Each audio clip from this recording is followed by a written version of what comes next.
अपनी क्षमता पहचानो। एक गांव में एक आलसी आदमी रहता था। वह बहुत कुछ काम धाम नहीं करता था, बस दिन भर निठल्ला बैठकर सोचता रहता था कि किसी तरह कुछ खाने को मिल जाए। एक दिन वह यूं ही घूमते घूमते आम के एक बाग में पहुंच गया। वहाँ रसीले आमों से लदे कई पेड़ थे। रसीले आम देखकर उसके मुंह में पानी आ गया और आम तोड़ने का वह एक पेड़ पर चढ़ गया। लेकिन जैसे ही वह पेड़ पर चढ़ा, बाग का मालिक वहां आ पहुंचा।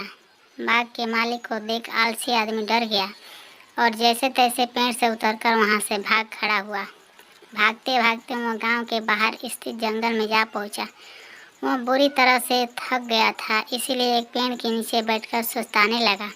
तभी उसकी नज़र एक लोमड़ी पर पड़ी। उस लोमड़ी की एक टांग टूटी हुई थी, वह लंगड़ाकर चल रही थी।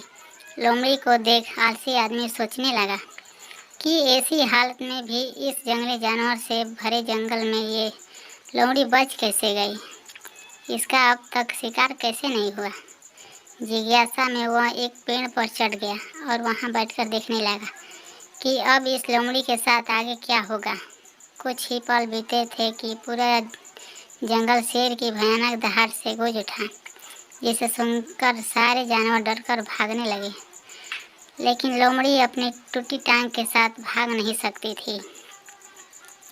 वहीं खड़ी शेर लोमड़ी के पास आने लगा।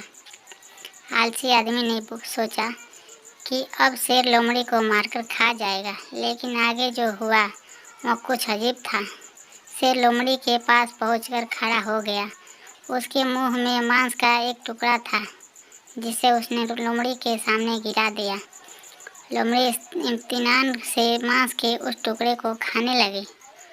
थोड़ी देर बाद शेर वहां से चला गया। यह घटना देख आलसी आदमी ने सोचा कि भगवान सच में सर्वा है। उसने धरती के समस्त प्राणियों के लिए, चाहे वह जानवर हो या इंसान, खाने पीने का प्रबंध कर रखा है। वह अपने घर लौट आया। घर आकर वह 2-3 दिन तक बिस्तर पर लेटकर प्रतीक्षा करने लगा कि जैसे भगवान ने शेर के द्वारा लोमड़ी के लिए भोजन भिजवाया था, वैसे ही उसके लिए भी कोई न कोई खाने पीने का सामान ले आएगा। लेकिन ऐसा कुछ नहीं हुआ। भूख से उसकी हालत खराब होने लगी। आखिरकार उसे घर से बाहर निकलना ही पड़ा। घर के बाहर उसे एक पेड़ के नीचे बैठे हुए बाबा दिखाई पड़े। वह उनके पास गया और जंगल का सारा वृतांत सुनाते हुए बोला, बाबा जी, भगवान मेरे साथ ऐसा क्यों कर रहे हैं? उनके पास जानवरों के लिए भोजन का प्रबंध है, लेकिन इंसानों के लिए नहीं है। बाबा जी ने उत्तर दिया, बेटा, ऐसी बात नहीं है। भगवान के पास सारे प्रबंध हैं, दूसरों की तरह तुम्हारे लिए भी। लेकिन बात यह है कि वे तुम्हें लोमड़ी नहीं, शेर बनाना चाहते हैं। इस कहानी से हमें यह सीख मिलती है कि हम सबके भीतर क्षमताओं का असीम भंडार है, बस अपने अज्ञानतावश हम उन्हें पहचान नहीं पाते और स्वयं को कमतर समझकर दूसरों की सहायता की प्रतीक्षा करते रहते हैं।